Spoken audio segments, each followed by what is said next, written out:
Hello and welcome to Wrestleopinionated. This is our weekly show all about the shows of AEW. We are your hosts. I am Morg and this is...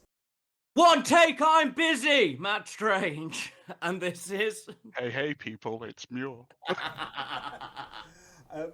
So, I'm looking at my thing at the minute on the mic, and it's possible that I might be quite quiet this week for some reason. There appears to be... I'm in charge now. Let's do this shit. Flag. Because I'm watching the levels on the recording. Next week we're doing it.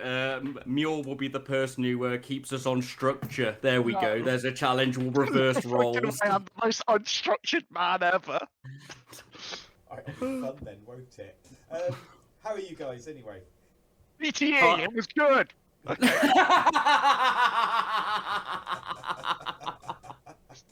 You want some structure? Right, anyway. I'm good. It's Beastmen tomorrow. I'm excited. No, it's Beastmen on Wednesday, mate. Wednesday. Shit, today's Monday. I should know that. That's the day we podcast on. Until Beastmen appear. I'm excited about Total War still, Morg. That's how I am, and sleepy. Awesome. Right, so this might be the first time you've listened to our podcast, and as such, you would need to know that we have a tier list, which is how we give our overall scores for BTE, the individual matches of Dynamite, and Dynamite itself. We are still not reviewing Dark because it has not gone back to being good yet. There's too much. Yeah. Mr. Strange. Tiers! Hooray! You all know a good tier list. We see them all over the internet now. They're a YouTube fad, and that's why we do one as well, being a podcast that also plays on YouTube, obeying the conventions. We work up through letters. We don't start any lower than a D. A D is our lowest rank match. It's a shitty match.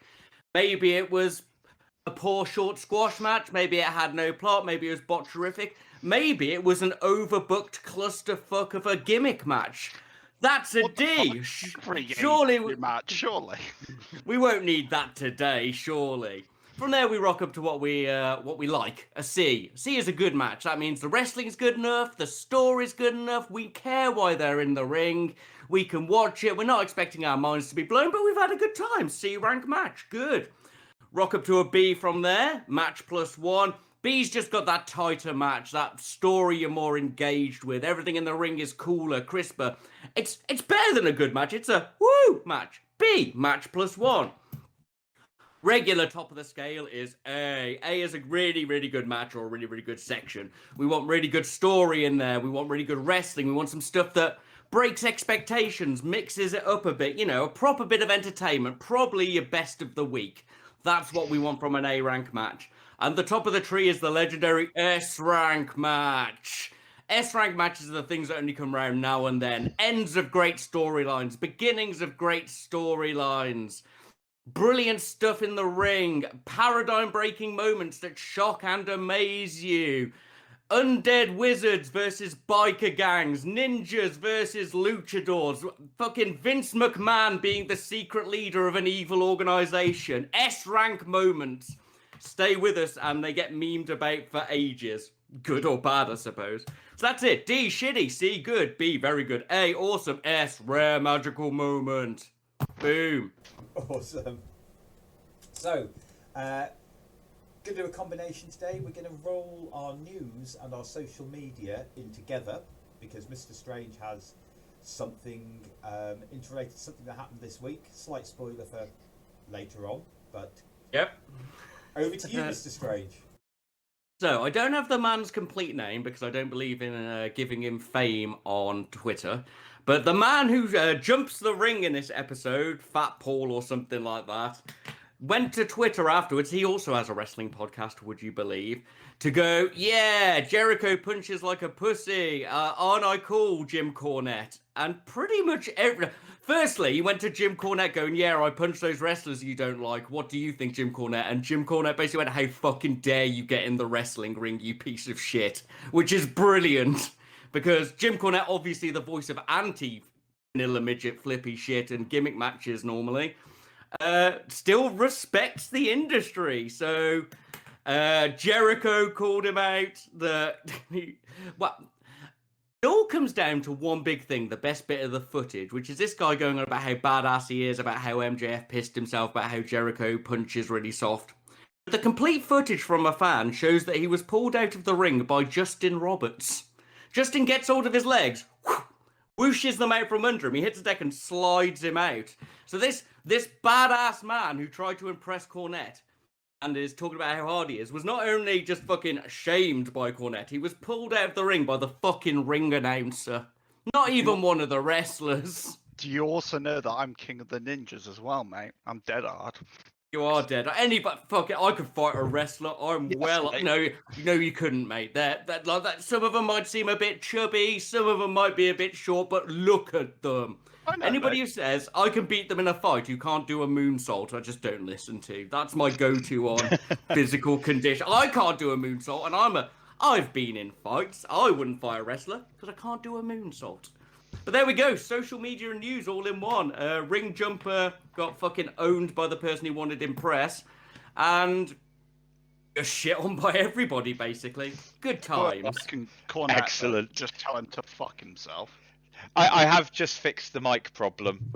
I found out that for some reason it was pulling from my webcam and not my headset. So probably the beginning of this, I'm really muffled and horribly quiet. Oh, well, production values of AEW. We've hit our subject. With news and social media out the way, we're going to move straight in to our reviews, and we open, as we do every week, with BTE or Being the Elite. Mr. Muir. Right, so starting on BTE, my favourite character in all of wrestling, Peter Avalon, is looking sad at the bar. And then he sees that Lever Bates comes in, so he rips off his shirt for no apparent reason. I'm guessing to get rid of his wingman look, but, you know, it doesn't really make it any better. They have an awkward chat where the barmaid is just cringing at them the whole time, where they're talking about the Catcher in the Rye book he gave to her like a month ago. And then Reynolds swoops in and takes her away, and Avalon walks away dejected, which is perfect, and I enjoyed this. Love Avalon. I haven't actually watched this, so I can't cheer along. I must have watched a wrong BTE. So Unless I watched the wrong BTE. Keep going. No, you haven't watched the wrong BTE, Muir. You are correct. Fantastic. Then we had Bucks highlights that went on for literally forever. They must have gone on for like 5 or 6 minutes of their match. Hey. Yeah. Then we get a picture of then we get Lever and Reynolds chatting happily inside while it's raining outside. Then you get a dejected Peter Avalon looking sad at them, which God, is I love him. beautiful. I love Peter Avalon, and they should let him do more shit. He did not go up the card, don't get me wrong. They just should include him more, because I think he's fantastic. He was so good in this segment. This segment was really good. Yeah, I really enjoyed this. I thought this was just really funny and well done. And it was good. Funny and sad at the same time. Then we moved on to the Elite. Anderson goes on about they should just cheat more because they've just come off their first loss in ages. Gallows goes on about how it shouldn't be the cheating, that they just need to kiss more because they're obviously not doing that enough. Then they work out that it was the stupid mustaches that caused them to lose. And I liked, I think it was Kenny going on about how they look like cool, tough guys with the mustaches, which made me laugh. And that was the end of it being really good for me, because then it moved on to a long segment of Ryzen taking confessions from the Varsity Blondes on how they don't like each other, which was just super slow. The volume was a bit shitty on this as well, so we missed a lot of the jokes, so I can't give any major good, feedback. Don't worry. Then we moved on. Oh no, there's more. Carry on. Then we moved on to the last bit, was just the Dark Order getting kicked off BTE because they were getting over too much and the Bucks didn't like it. And then at the end of that, which is the best part of all of that, was Hangman just walking in to go back to see his mates, and then just the little stare off he had with the Bucks before it ended. Oh yeah. which was good. So watch it for Avalon and the last segment. I would say that the highlights on the last one was -1 having his ears covered when they were saying anything rude at the beginning was quite amusing, and them going on about no, just go off to BTE Dark, Sammy's vlog. Oh, that's brilliant. It was solid. I gave it a B. I really enjoyed the Avalon story because I think Peter Avalon is one of the better workers in the business. I think you can get anything over. I really enjoy him. So yeah, hilarious. Other than that, it was a solid-ish one, but I give it a B because of Peter Avalon in the rain. Skippable with great highlights. Yeah. So from there, we move on to Dynamite. We move on to Road Rager. Oh no! I forgot it had a meme name. Yep. It did have a meme story. Road Rager. JR Excalibur Schiavone on commentary, and we open with Cody with Arn Anderson versus QT with Aaron Solo and Nick Comoroto in a South Beach strap match. Cody wins by touching all 4 turnbuckles after hitting 3 crossroads. What did you guys think of the match? What score did you give it? Whoa. Anybody got anything positive to say about this? 1 sec, let me go through my notes. No, carry on, Strange. No one has anything positive. Cool. Okay. I was most amused by the start that QT didn't get an entrance, which is fucking hilarious for me. The feud, and the man doesn't even get a fucking entrance. Top keck. There were a good few pulls where there was too much slack on the rope, like to a noticeable degree. Dustin came out. I forget why Dustin came out. Beat off Nick Comoroto. Dustin beat off Nick Comoroto. No, it was Aaron Solo, and then Nick Comoroto chased him. Oh, okay, sorry, whatever.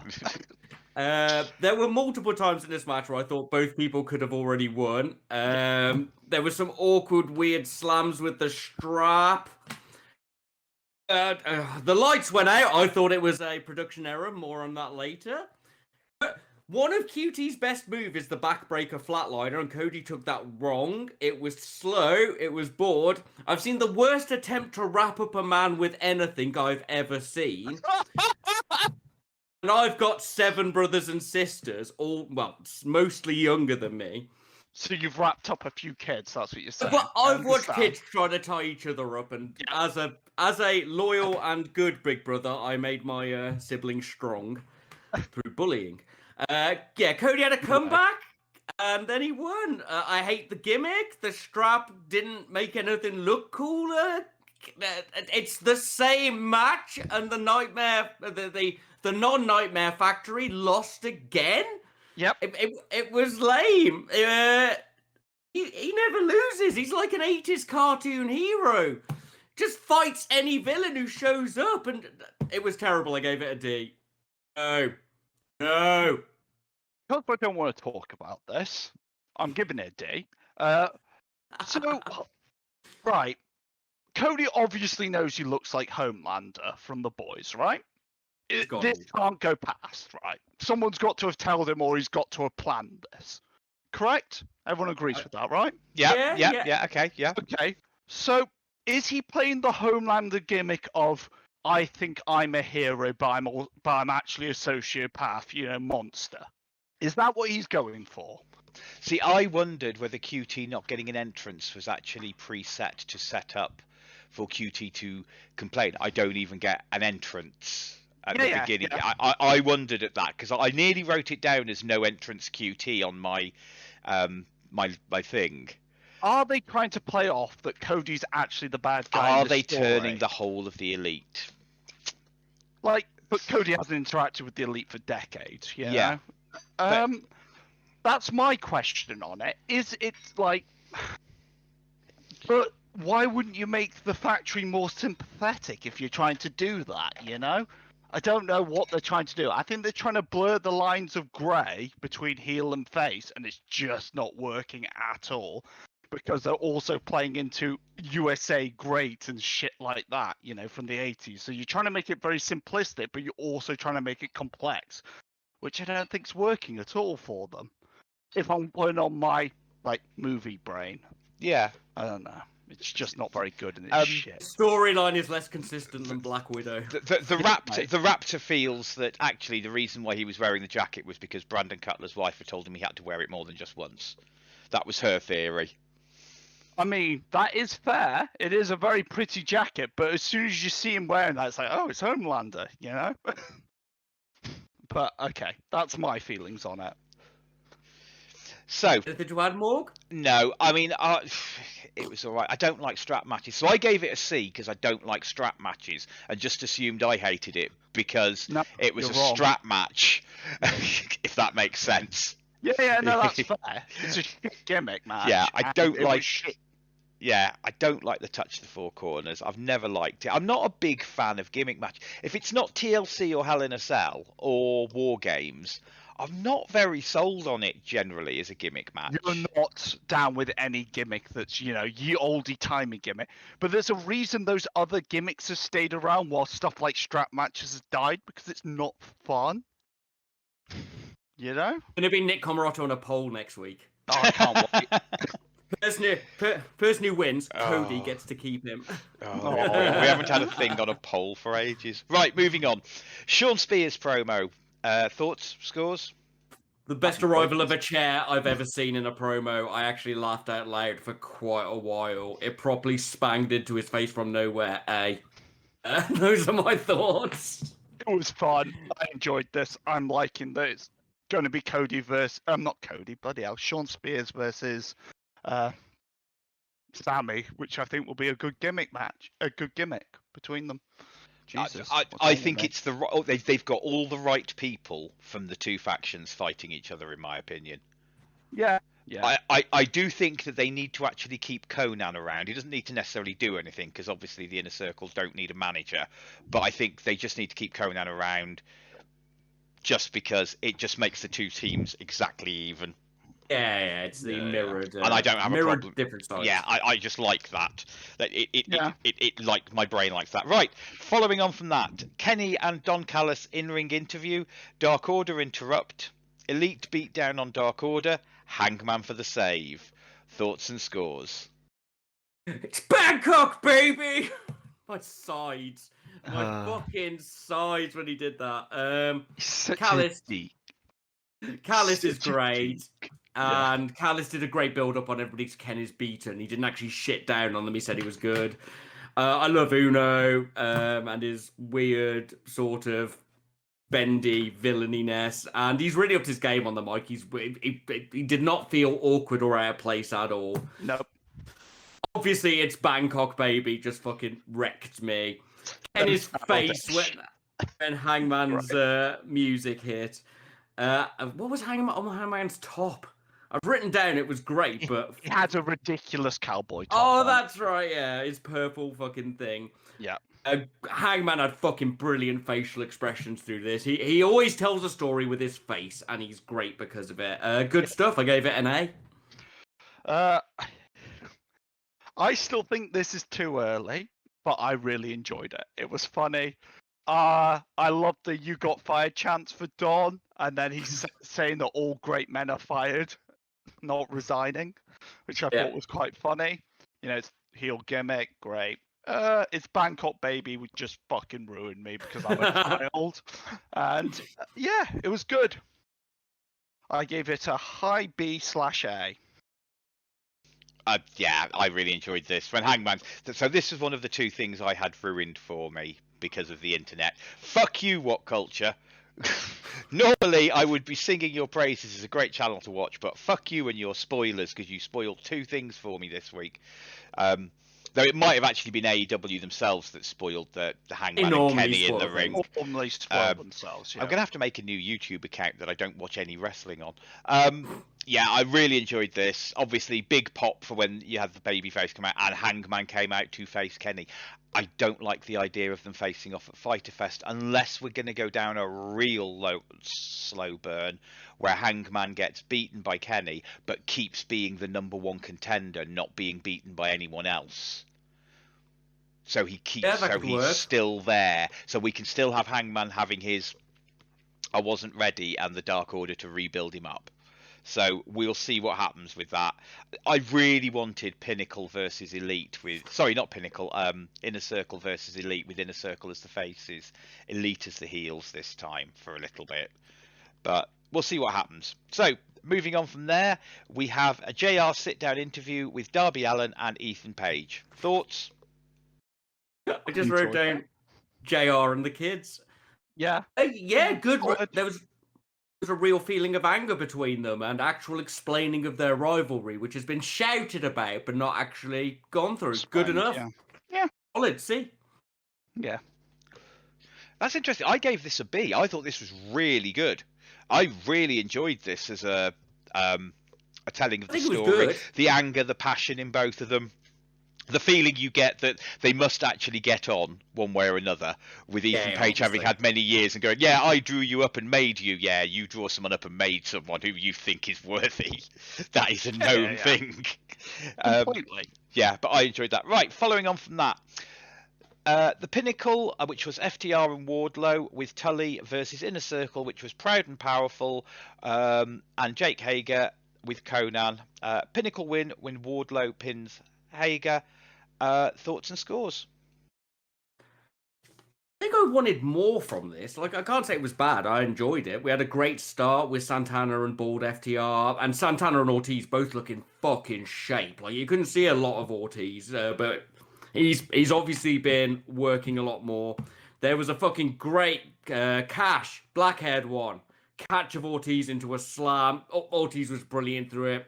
Hager got a great hot tag. Then it went a bit weird in picture-in-picture in a couple of weird moments. And they came back all right, and it was solid and good. A weird end out of nowhere. I was sort of like, oh, it's over. I gave it a C. I had a good time, but I think I was hoping for a lot more out of it.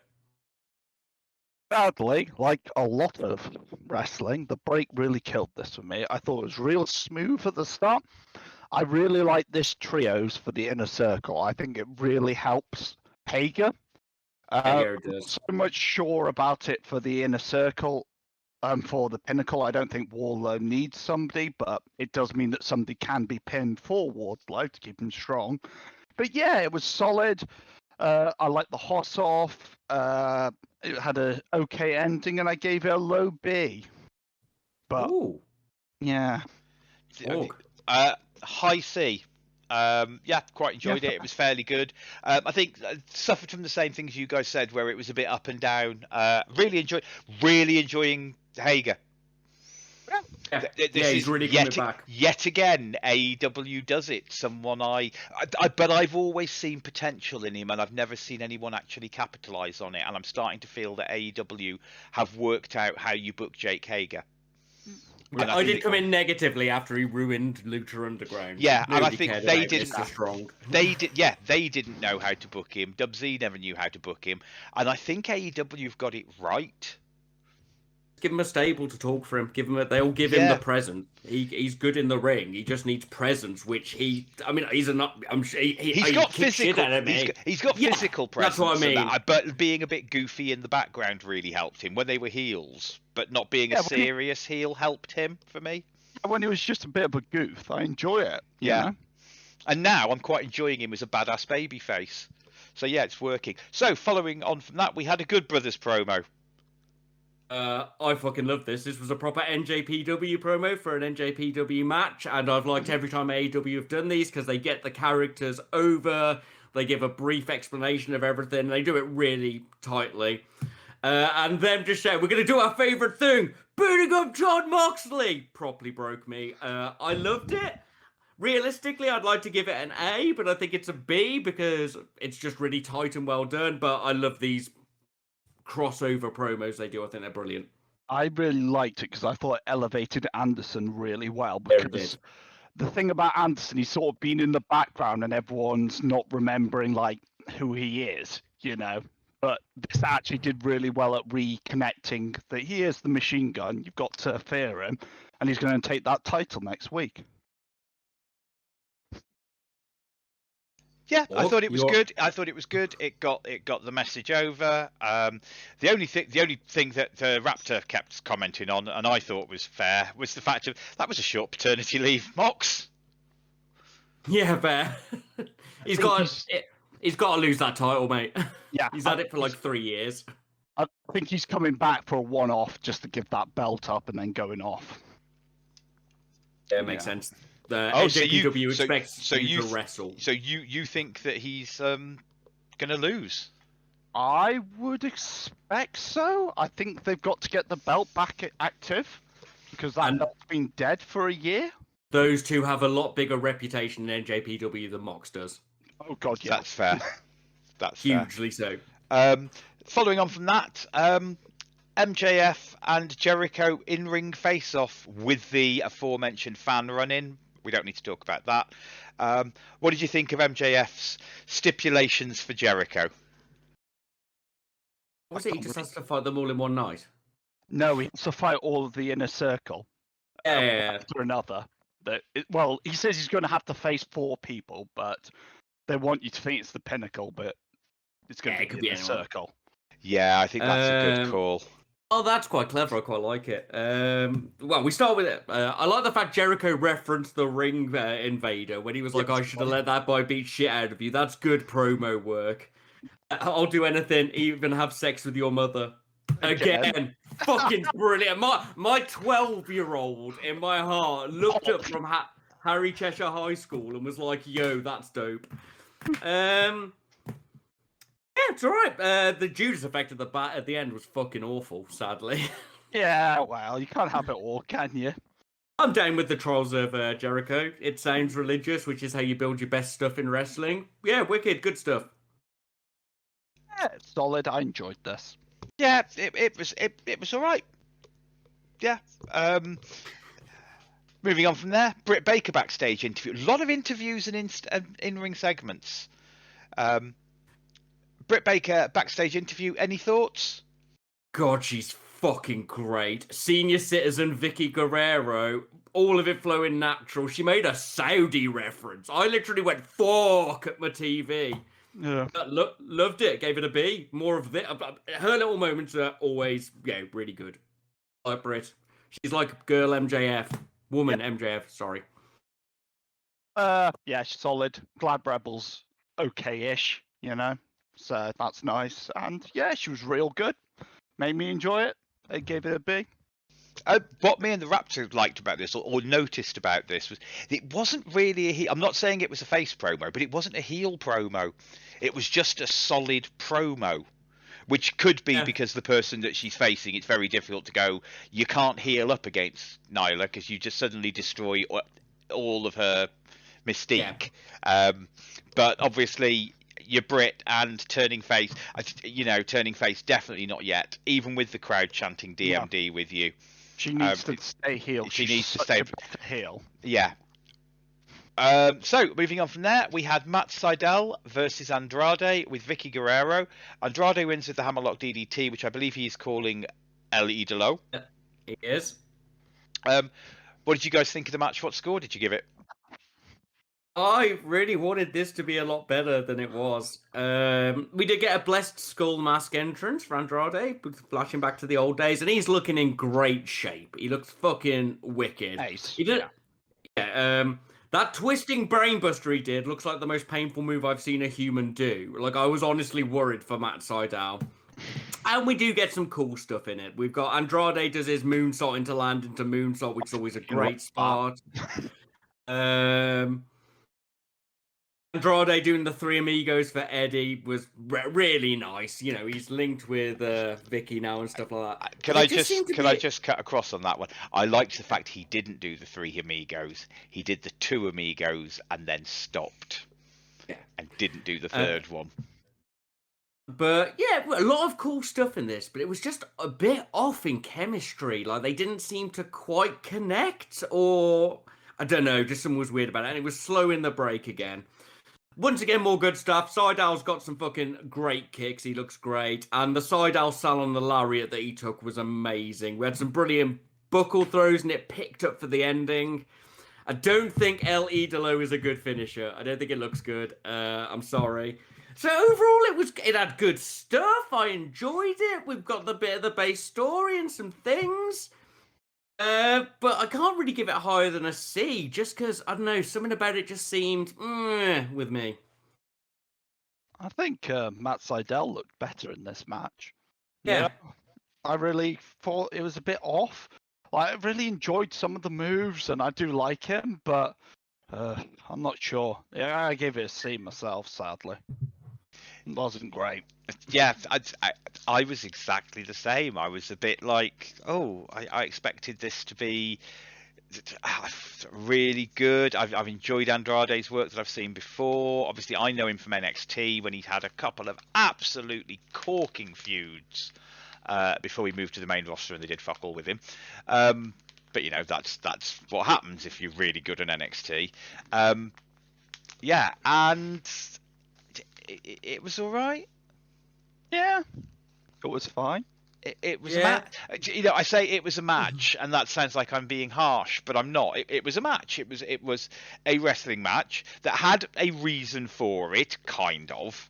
Had cool stuff. Yeah, I think one of the things that hurt was the fact that the other thing I'd got spoiled for, I thought was going to happen here. We will get onto that in a because of one of those two great feuds that I was talking about was with that other person. So, moving on from there. Matt Hardy and Christian Cage promo package. Yeah, fine, good build. Cage insults people well. Alright, solid. Next. Anything to add, Mr. Muir? No. Yeah. Not really. I thought it was alright. Right. Then we had an Arn Anderson in-ring interview. The lights went out. I was very pleased about that. And Aleister Black, now known as Malachi Black, formerly Tommy End, debuts in AEW, kicking Arn and then kicking Cody with his Black Mass kick. I don't know what he's going to call it now. I can't wait for Cody to be better at kicking than him. Right, okay, shall I start ripping? Yep. Alright, I messaged people about this afterwards, and I don't think there are many other wrestlers that I think properly belong in AEW more than... This boy is a tattooed Danish or something, I believe. Dutch gimmicked, kicky, flippy man with a great following. He screams indie energy. You know, you see him. He fucking comes out. JR's like, Tommy End or whatever he's going to be called. Brilliant. And he can enter... Why does he have to join in and enter a feud with fucking Cody? You could give him any... Stop feuding with people, Cody. Like at the start, we were like, new heel gets to fight Cody. Cody makes him look great. Good stuff. That was... We enjoyed that for like the first few months of the company. It's 2 years later. He could have been anyway. You could have put him with a bad and under a pop-out thing. That would have been fucking cool. He could have showed up to make the Dark Order heels again, so you could have a split there. That could have been cool. No. You've got 1,000 other wrestlers because you continuously bring in more. And even I was starting to get a bit like, maybe we should stop taking people who are fired from WWE. The roster's got bloat. But I'd have forgiven it for Tommy End, Malachi Black. I'd have forgiven it because he honestly seems like he should be there. Yeah. It's gotta be fucking Cody, hasn't it? It's just got to be. Otherwise, I'm excited to see him in the show, but I thought the segment was terrible. The segment was awful. I like that he's got the fucked up eye that Buddy Murphy gave to him, if I remember correctly. Because he's obviously leading into that story when Buddy Murphy joins as well. Yeah, it's good. I enjoy Aleister Black, Tommy End, but yeah, Cody. Fuck off, Cody. So the Raptor was very sad because he debuted, as I'd hyped this up, that something was happening, it was awesome, and we had to watch it. And I was really hoping it would be Andrade shooting his mouth off. Or even better than that. What would have been better than not blowing Hangman storyline. I don't care if he'd lost to Kenny because he's only just come in. You'd have made a main eventer if he had gone. Kenny and Don had done their. Oh, there's nobody left, and the lights had gone out. The lights had come up, and he'd kicked Don Callis's head off. The pop would have been fucking huge. Aleister Black is an awesome fucking dark babyface. Really fucking good Undertaker-style babyface. Actually, with you, that would have been a better moment and would have delayed the Hangman story. Delayed the Hangman story, Kenny. Then you could have also you could have put Aleister Black fiddling around with the Dark Order a bit, but doing the sort of the darker side of the Dark Order. Maybe him even slow burn him into a heel, or for him to replace Hangman as the leader when Hangman goes off to become world champion, because he would have been a good person to sort of It's Cody. Cody's going to fucking beat him. You're going to bring in a brand new person and Cody's going to beat him. I tell you what, you better just kick Cody's head off. If he does, we have had our expectations blown before, and I think we're fucking due one. So if he does, we'll come back and give this a higher rank. Yeah, I want it. Well, it gets a +1 lights out from me. I'll add that then. Yeah, it does get a +1 lights out. Right, following on from that, there was, I know, was this from Dark or something? A Ricky Starks in-ring promo that seemed really messy and confusing? Apparently so, but he made a comment about Melissa Santos, so maybe she'll show up and she's pleasing to the eye, so it's nice. Is that all it takes these days? I've not seen Melissa since Lucha Underground. It's time for her to show up. The 559 again. Yeah, that's all I want. I want her to turn up to be Cage's announcer, and just to do the old 555, because she will put that'll be the feud. 559. Sorry, yeah, but that'll be the feud. Justin Roberts versus Melissa Sanchez. I'll take that. Because I'll take a Latino off. I think those two are the best ring announcers out there. I'd love to see a little silly ring announcer feud. Yeah, with the two really good ring announcers, just trying to outdo each other with their intros. I think that'd be awesome. But sadly, otherwise, the segment was not good. Yeah, it was all right. Yeah, it wasn't the Team Taz soap opera. No, good point. Anyway, right, let's move on. Moving on from there, we had a mixed tag team match with Bunny and the Blade versus Orange Cassidy and Chris Statlander. Statlander wins, beating the Bunny with the Big Bang Theory. What did you guys think of the match, and what score did you give it? I've got very, very small notes on this match. Solid start. Otherwise, it was fine. Bunny and Statlander are actually gaining chemistry together. I criticised that last time they were in, but they are getting more comfortable, which they would. We get some little teasers of possible intergender out of nowhere. That was nice, quite like that. And the end seemed a bit of a weird pop out of nowhere for me, but yeah, it's all right. It was a Morg soundbite from me.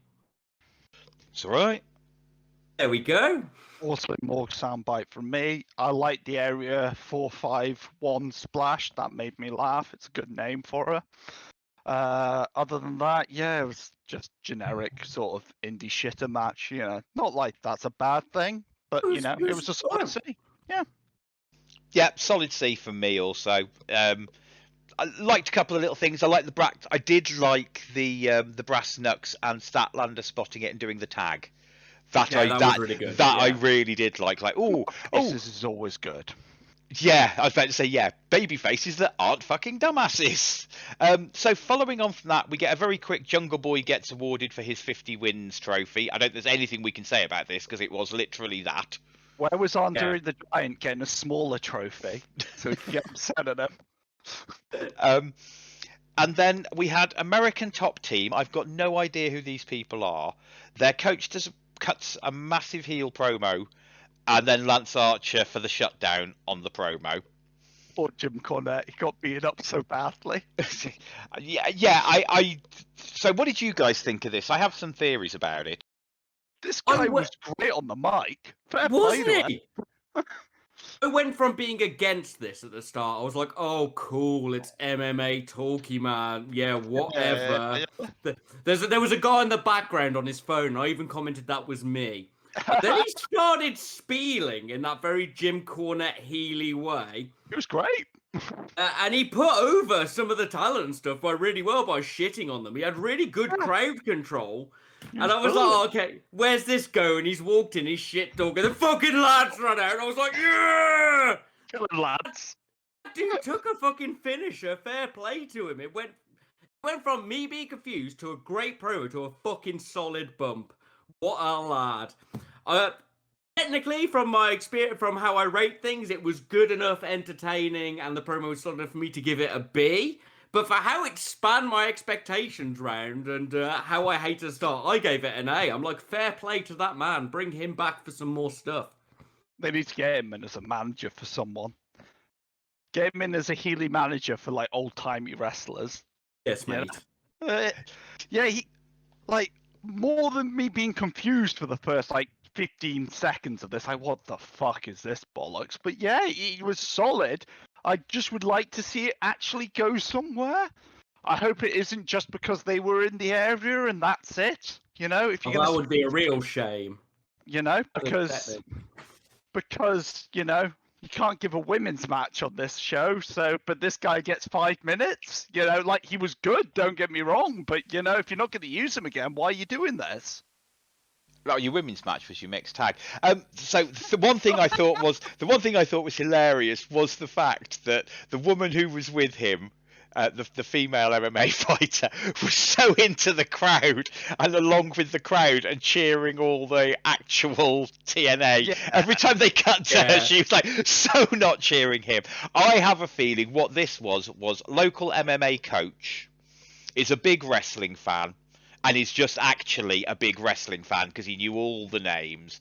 And they were like, do you want to do a heel promo? And I think he went, oh, I'd fucking love to do a heel promo. I think this was someone they've got respect for, just got the chance to have a play in the ring. He should have been on Dark. As much as he was good, he should have been on Dark. Shit, Nick's blowing the paradigm out of the way. We've never said it should have been on Dark before. Oh, fuck. He is right, and then just do it as a video clip on the internet. Yes, mate. Oh, yeah, that means it's back down for a B. No, because you don't get your big pop from getting it out to your mainstream audience on Dark. I guess, but I know what you mean.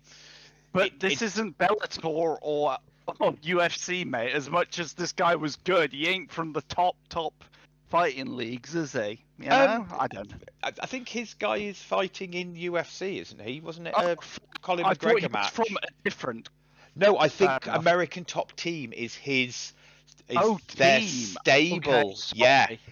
I think a reminder to our listeners, we're a wrestling podcast, not an MMA podcast. So we know nothing. Yeah, what I got from that was that's their coaching.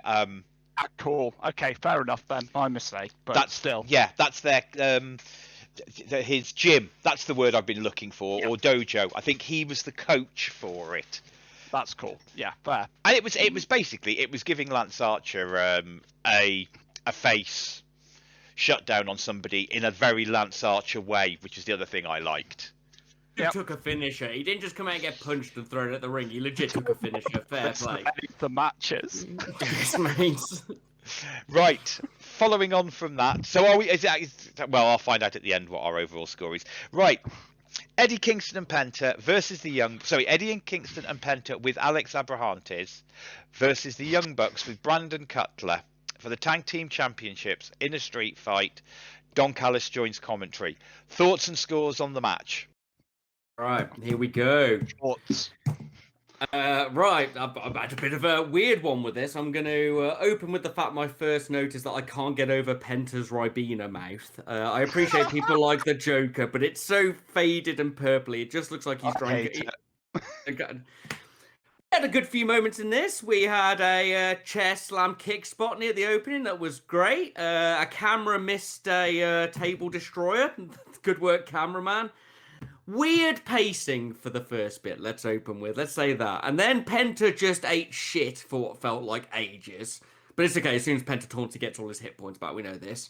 Then we had a Nick versus Eddie match for the next 10 minutes, which was okay. Yeah.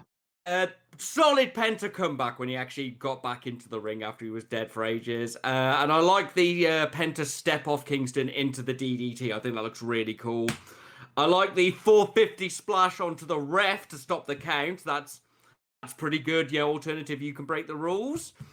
Brandon took a fucking looking rough table bump.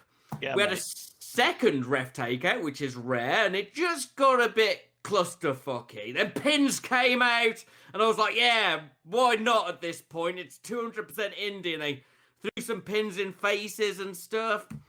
I can't say I wasn't entertained, and I can't say I didn't watch it properly. It was ridiculous, but I can't say it really inspired me in pace or technique. It wasn't mind-blowing. It was just sort of a super indie match, which I enjoyed, but I don't think I can realistically say it's better than a C. It was good, but I think a tighter, less stupid match would have been more entertaining. All I can say is I'm glad my missus wasn't here for this match, or she would have lost it. She does not like the Bucks, and she does not like Bullet Club endings, and this was the most Bullet Club of Bullet Club endings I've ever seen. Yeah, it was all right, but it was a C from me.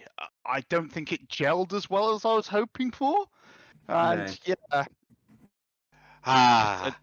Normal service has resumed. I really like this match. I really enjoyed this. This was just fucking stupid and over the top all the way through. I watched the entire thing. I gave it a high B. I had a great time. There was pins being thrown about. People got put through tables. Kaz came in and attacked somebody. I do love Kaz. Yeah, every Kaz it was just, and they couldn't. Unfortunately, they couldn't win, and I knew they couldn't win because I hadn't had it fucking spoiled on the internet that there was new tag team champions. Yeah, that's a way of knowing who wins. Yes, it really was.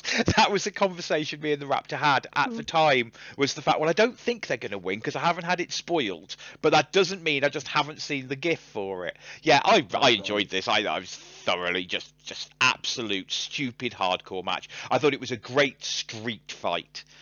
I'm glad you enjoyed it, and I do mean that sincerely. Yeah, but, yeah. I'm gonna say the great street fight was Best Friends versus Proud and the Powerful. Oh God, yes. No, that was an S rank street fight. It was wicked. Yeah, and we gave that an S rank. This was just it, but it felt like it didn't feel like a hardcore match to me. That might have been partially Don Callis's work of just repeatedly hammering in that it was a street fight. And it felt a bit different to a standard hardcore match, which is all a street fight is. Yeah. You know. Felt a bit like AEW's equivalent of Chucky T versus Swoggle to me. I mean, yeah, pretty much. So now you know how I felt. Yeah. Anyway. Yeah, I enjoyed this show. Yeah, good show weird. overall. Yeah, I'm intrigued by the scores because I have a feeling this is going to be one of those shows where we enjoyed it, but it's not going to get a very high score. What is our overall, Mr. Strange, through the power of science and letter maths? Letter maths as good as any star system. More accurate than me, Magoo. We got a couple of D's, a few B's, and a bunch of C's. It was a high C. Like, we had story come into the show. We had a lot of good moments. We had some surprise moments that were kind of soured in a way. We had lots of good to very good wrestling, but nothing quite nothing outbalanced the other. We sort of transitioned through, well, that was all right, to, oh, that was really good, to, yeah, we had a sine wave. Is it a sine wave? A wobbly wave of the Transformer. No, I was thinking of the specific one in maths that comes up on your calculator, if I'm honest with you. But, high C. Like, it was good. I enjoyed myself. I feel that we're coming out of this with more story than we went into it. But a few more things in the show could have been tighter and better planned and not contain Cody. Please, no more Cody. This is a no Cody club. I look forward to Malachi Black kicking Cody's head and a fan catching it. We don't hate you, Cody. We really like you. Just stop being AEW's Triple H. think I can summarize this best with the Red Hot Chili Peppers in the late 90s to early 2000s.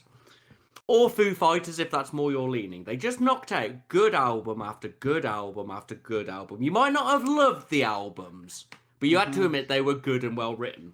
But every year you had like 10 fucking albums, and like you were like, I like the Red Hot Chili Peppers, but have a year off, guys. Go do something else. Paint something, you know. All right, I've still got Under the Bridge for a while. Yeah. It's all right. So have some time off, Cody. Spend it with your child and wife. We like them as well. It's wonderful. Take your brother with you. It's going to be. Do you know what? It's going to be ridiculous because I have this feeling what's going to happen is that Brandy is going to come back, cut one of her really good Brandy promos that we like, and we're all going to be like, "Yeah, Brandy, we've missed you." Cody, fuck off. Can you go and have a baby, please? But then we'll see her in the ring, and remember we didn't. Yeah. She's not allowed in the ring. Division booking will go downhill, and Yeah, just cut your promos, Brandy. Well, she's got to have her match with Jade Cargill, hasn't she? Anyway, short show this week, mainly due to one of us working late, and we've had no questions in anyway. Send us some questions. Yeah, so we will sign off. I would like to say thank you to Anchor.fm for hosting the podcast. If you want to find us, we are Wrestleopinionated on YouTube, Spotify, and Anchor.fm. Mr. Muir. Right, I have got no obscure stardom quote or bollocks to say this week. Thank you for listening to the show. If you'd like to send anything in, please send it into wrestleopinionated@gmail.com, WrestleOP on Facebook, or WrestleOP1 on Twitter. Over to you, Strange.